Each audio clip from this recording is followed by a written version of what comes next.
La Universidad Autónoma del Estado de Hidalgo, su patronato universitario, a través de la División de Extensión de la Cultura, le dan la más cordial bienvenida a la 34ª edición de la Feria Universitaria del Libro 2021, en su modalidad virtual.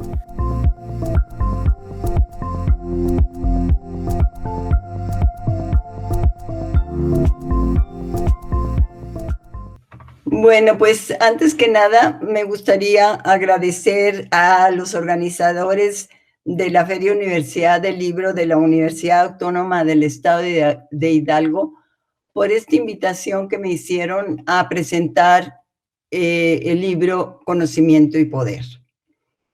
Y por supuesto agradecer también la oportunidad de difundir por esta vía mi trabajo académico, ¿sí? Bueno, pues empezaría por señalar que este libro fue publicado en 2018. Me parece importante recordarlo o informarlo porque no es sino hasta este año, hace un par de meses, que empezó a adquirir creciente interés no solo en la academia, sino en los medios de comunicación.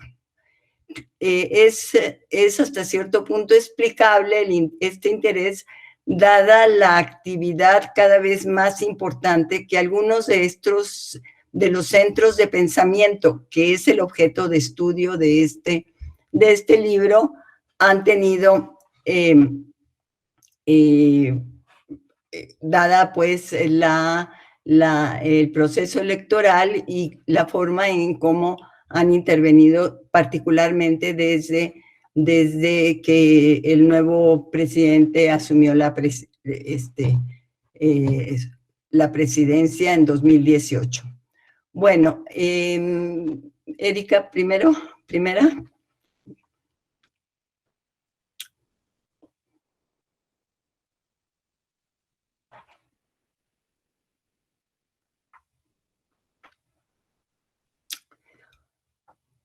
El libro, como ustedes pueden ver en la diapositiva, está intitulado Conocimiento y Poder, las ideas, los expertos y los centros de pensamiento, y fue escrito por quien habla, Alejandra Salas Porras, ¿sí?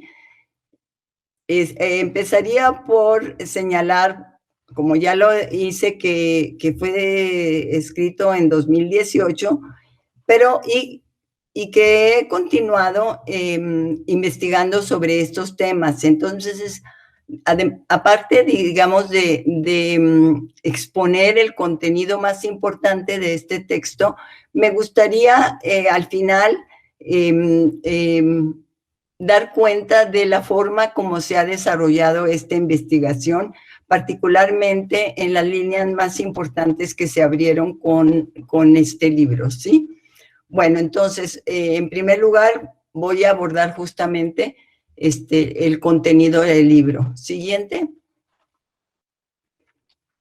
Y más adelante, los 3 trabajos que han continuado con las líneas de investigación que se abrieron con este trabajo, que debo de comentarlo, pues es hasta cierto punto único en México, ¿sí? ¿Por qué? Porque estos centros de pensamiento no han sido abordados en la academia. Yo, como lo hacemos todos los académicos, me di a la tarea de revisar la bibliografía y no encontré ningún material. Encontré 2, pero francamente muy superficiales, que no dan cuenta, digamos, de la importancia que han adquirido estos centros de pensamiento, más ampliamente conocidos como think tanks.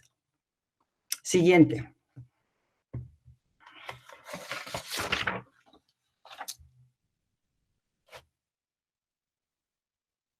Siguiente. Bueno, ¿qué es lo que se propuso este libro? Bueno, por un lado, me propuse mostrar el fenómeno de los centros de pensamiento en México a través de un paisaje en donde se muestre digamos, la importancia que estos han adquirido y cómo se han diversificado cada vez más hacia nuevas áreas de trabajo y de participación política y también social, ¿sí? Entonces, en primer lugar es mostrar este cuadro de los centros de pensamiento, pero también, y para mí muy importante, me propuse también descubrir las relaciones de poder que se forman a través de las múltiples conexiones entre ellos, o sea, entre los mismos think tanks, de estos con los medios, con la sociedad civil y con el aparato estatal. Siguiente.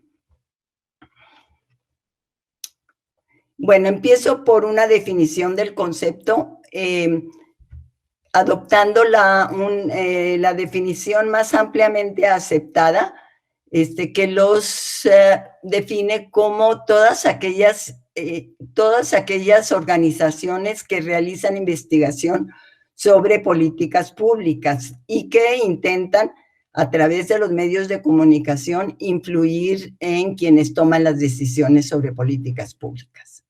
Sin embargo, a esta definición ampliamente aceptada, agrego el matiz que introduce David Pitts cuando él considera que estas organizaciones no representan intereses particulares, ¿sí? Y que por tanto pueden dar una apariencia de neutralidad y legalidad, lo que a su juicio permite disfrazar las relaciones de poder y los intereses que estas organizaciones defienden, ¿no? Entonces,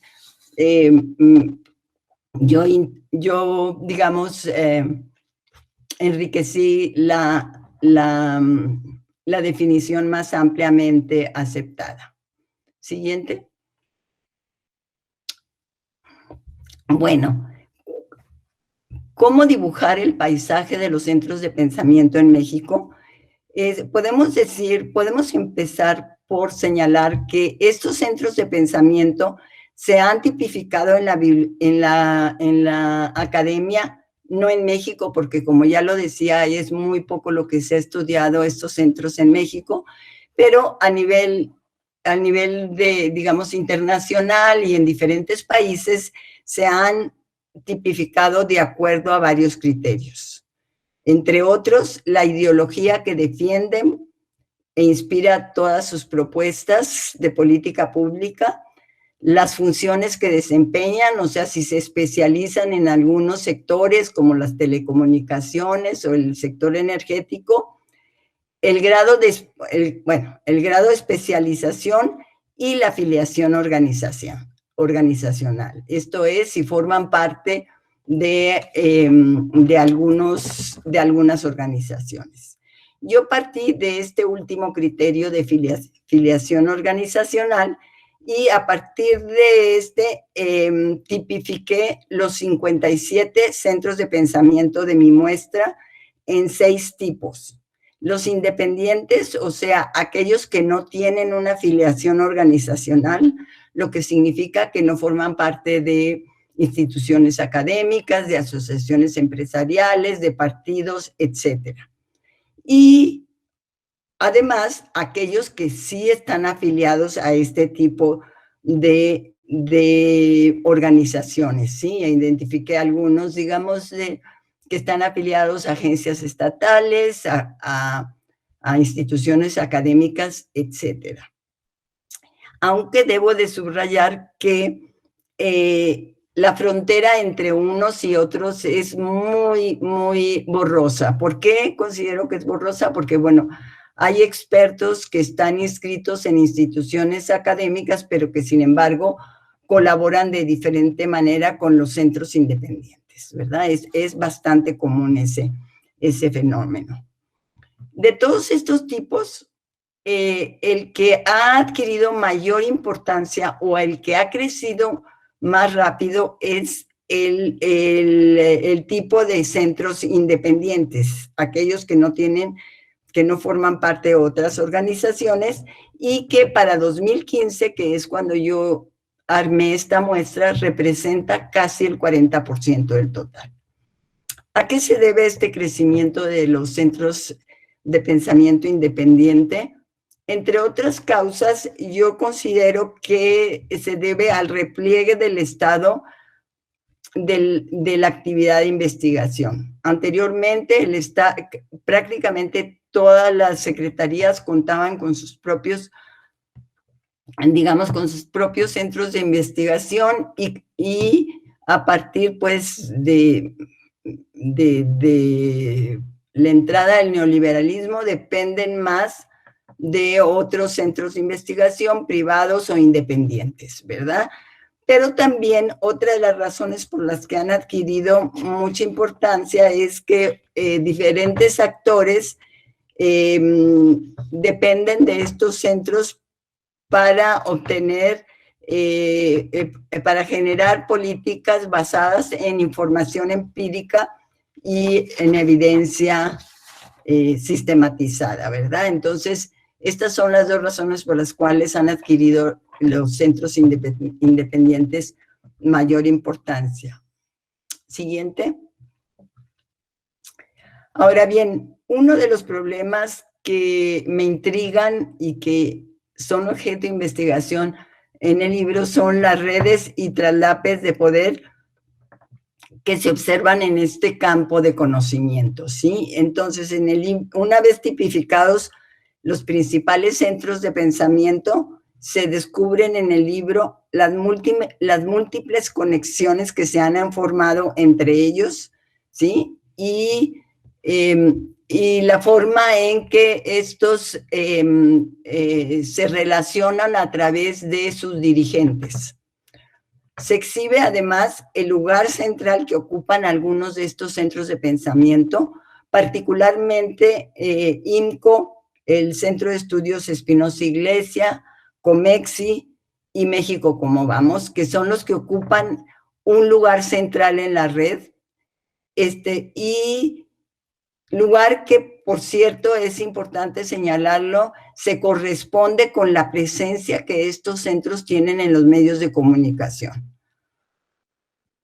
También se descubre en el libro la posición de algunos académicos en la red, cuya presencia es muy importante porque tienden a legitimar el conocimiento que se produce. Esto es, a definir los parámetros de lo que se considera un conocimiento válido, ¿sí?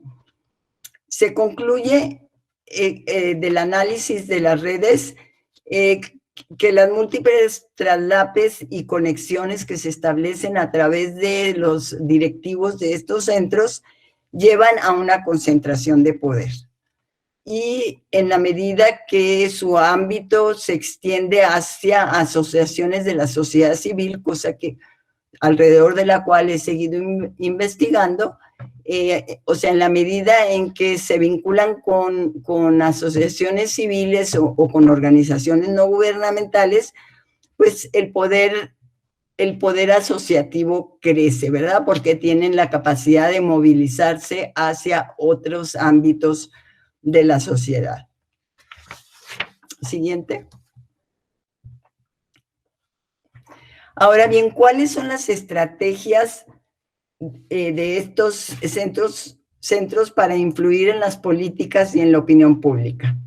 Bueno, una primera es la misma formación de redes nacionales e internacionales, que es de suyo una de las más importantes estrategias, porque, como ya lo señalaba, a través de estas redes agregan poder de diferente tipo, ¿no? No solo poder económico, financiero, sino también poder asociativo, ¿verdad? Otra estrategia es la del cabildeo. Algunos de estos centros realizan cabildeo no solo en las cámaras y en las agencias públicas a nivel federal y municipal, estatal y municipal, ¿sí? IMCO, por ejemplo, tiene equipos especializados que se dedican al cabildeo en las cámaras con los congresistas y que inclusive comparecen en algunas sesiones del Congreso, ¿sí? Otra estrategia que despliegan estos centros es la presencia en los medios de comunicación, particularmente en los programas de opinión pública. Si ustedes se fijan, los programas de opinión pública a menudo están armados con expertos que provienen de estos centros de pensamiento. Y por último, una estrategia que ha adquirido cada vez más importancia es la del activismo social, ya sea un activismo que despliegan directamente o que lo hacen a través de diferentes coaliciones con asociaciones no gubernamentales o con algunas otras organizaciones, ¿sí? Muy bien, siguiente. En el libro también se hace digamos, un análisis de la inclinación ideológica de estos centros a partir de las ideas que difunden, ¿sí? Y de las políticas que promueven. Y observamos en el texto cómo predominan entre los centros independientes, particularmente aquellos que defienden posiciones de libre mercado o que defienden los derechos individuales. En este sentido, destacan los centros INCO, México Evalúa, México Cómo Vamos y SIDAC. Sin embargo, en la muestra que yo trabajo, también he encontrado centros cuyas preferencias inclinan más hacia un liberalismo social, o sea, que defienden la igualdad económica, la justicia y algunos derechos colectivos. En este caso encontramos los centros CACEDE, INCIDE, Fundar y el Centro de Estudios Espinosa Iglesias. Debo decir que este último adopta posiciones más de corte neoliberal en algunos asuntos y más de corte social en otros, lo cual es también común en otros centros de pensamiento. O sea, a veces es difícil caracterizar ideológicamente a un centro porque puede tener posiciones diferenciadas dependiendo del problema que investigue o que defienda, ¿no? Muy bien. Por último, en el texto siguiente, trato de hacer una comparación con los centros de pensamiento en Sudamérica. Y una primera cuestión que me llamó la atención es que mientras en la gran mayoría de los países sudamericanos hay mucha investigación sobre los centros de pensamiento, en el caso de México, como ya les adelantaba al principio, pues prácticamente no existe esta investigación, a pesar de la creciente visibilidad que estos centros tienen, no solo en los medios de comunicación, sino inclusive en algunos movimientos sociales, ¿no? O sea, se han insertado en diferentes movimientos sociales de diferente tipo, ¿no? Bien. Sin embargo, también tienen algo que comparten con centros de pensamiento de Sudamérica, es el hecho de que los mexicanos también participan en redes de derecha, particularmente las redes Atlas, ACER y FIL, a través de las cuales pues difunden ideas claves como por ejemplo la libertad de empresa y la responsabilidad individual. Esta es una de las ideas más importantes que se difunden y defienden a través de estas redes de derecha y pues que argumentan pues que derechos que se consideraban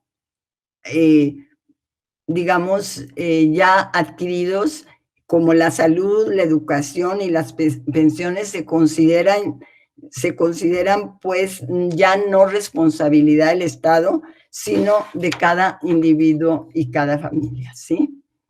Muy bien, bueno, pues este es el contenido fundamental del libro. Y, siguiente. Y lo que a partir de 2018, pues en que se publique, que salió a la luz el libro, pues yo he continuado con estas investigaciones con las investigaciones relativas pues a los centros de pensamiento en 3 direcciones.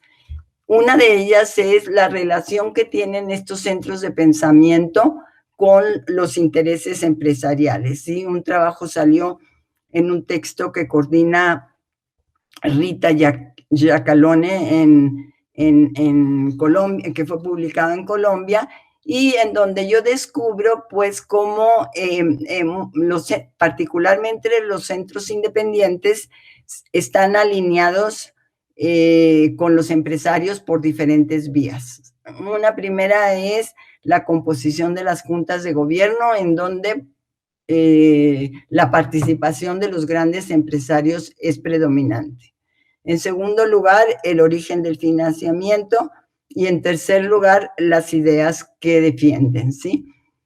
Y por último, pues la participación en las redes internacionales de derecho. A través de estos 4, digamos, de estos 4 criterios, yo identifico los más importantes centros que están afiliados con intereses empresariales.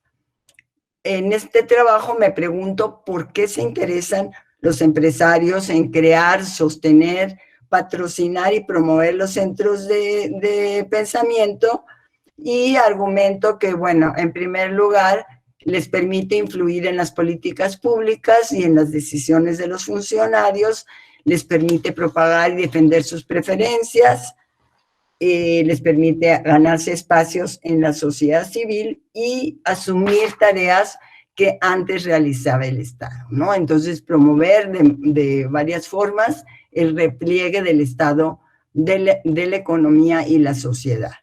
Siguiente. Otra línea de investigación que inicié, digamos, con el libro Conocimiento y Poder, pero sobre la cual he intentado ahondar a últimas fechas, es la relación entre los centros de pensamiento y la democracia. Me interesaba continuar con esta línea porque en la literatura me encontré que muchos autores argumentan que los centros de pensamiento contribuyen a promover la democracia, y pues yo lo que encontré en este trabajo es que pues realmente no es necesariamente el caso, que si bien es cierto que influyen de múltiples maneras en la visión de la democracia, tiende a, digamos, tiende a darle a la democracia, tiende a promover una visión de la democracia que es afín a ciertos intereses y tiende a subestimar otras formas de democracia que no es afín a intereses concretos, ¿sí? Y por último, encuentro que los vínculos con aquellas audiencias pueden contribuir más decisivamente a promover algunos puntos de vista muy particulares, ¿sí? Que defienden intereses muy particulares. Entonces, la relación entre estos centros y la democracia, pues no es tan digamos, simplista, ¿no? Pueden contribuir a energizar ciertos tipos de participación, pero no necesariamente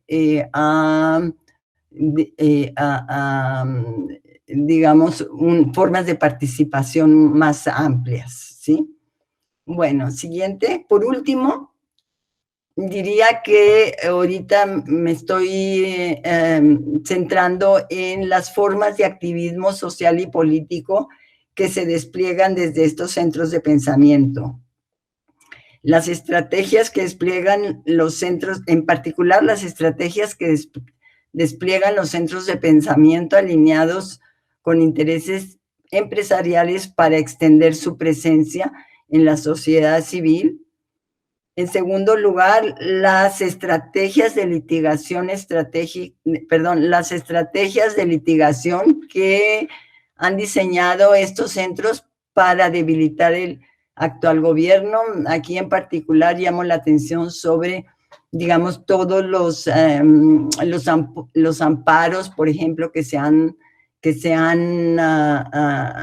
articulado para intentar, pues, echar atrás proyectos de infraestructura del actual gobierno, ¿sí? Y estoy también tratando de comparar estas estrategias de litigación, de litigación, lo que se conoce como lawfare, con la acción similar que encontramos en muchos países de América Latina. Siguiente. Por último, me gustaría compartir con ustedes esta red. Esta es una red en donde, es una red que intenta mostrar, en primer lugar, las conexiones que hay entre los mismos centros de pensamiento. Los centros de pensamiento están representados por los nodos en verdes, ¿sí? Por los círculos verdes. A mayor tamaño del círculo, esto significa mayor centralidad, o sea, mayor número de conexiones de estos centros. Los círculos en rojo representan las asociaciones civiles. Los círculos en azul representan los azules representan, ¿cómo es? Los azules representan las asociaciones políticas y, por último, el amarillo, las asociaciones empresariales. Entonces, la red, pues, como se puede ver, articula a un conjunto de organizaciones que comparten dirigentes, que comparten puntos de vista, ¿sí? Y a través de las cuales se puede desplegar, pues, una actividad social cada vez más intensa. Llamo la atención nada más a dos centros que han adquirido mucha relevancia recientemente. Por un lado, el colectivo No Más Derroches, a través del cual es que se organizaron el conjunto de amparos para detener el proyecto del aeropuerto de Santa Lucía y tratar de evitar que el de Texcoco se destruyera. Otro es el centro de signos vitales, que a pesar de que se creó apenas el año pasado, a finales del año pasado, ha adquirido mucha relevancia y ha agrupado a muchos académicos a su alrededor para tratar de contabilizar, y así lo expresan, los errores del actual gobierno. Bueno, pues con esto lo dejaría aquí. Les agradezco mucho su atención y nuevamente agradezco a los organizadores de la Feria del Libro de la Universidad Autónoma de Hidalgo por esta invitación que me hicieron.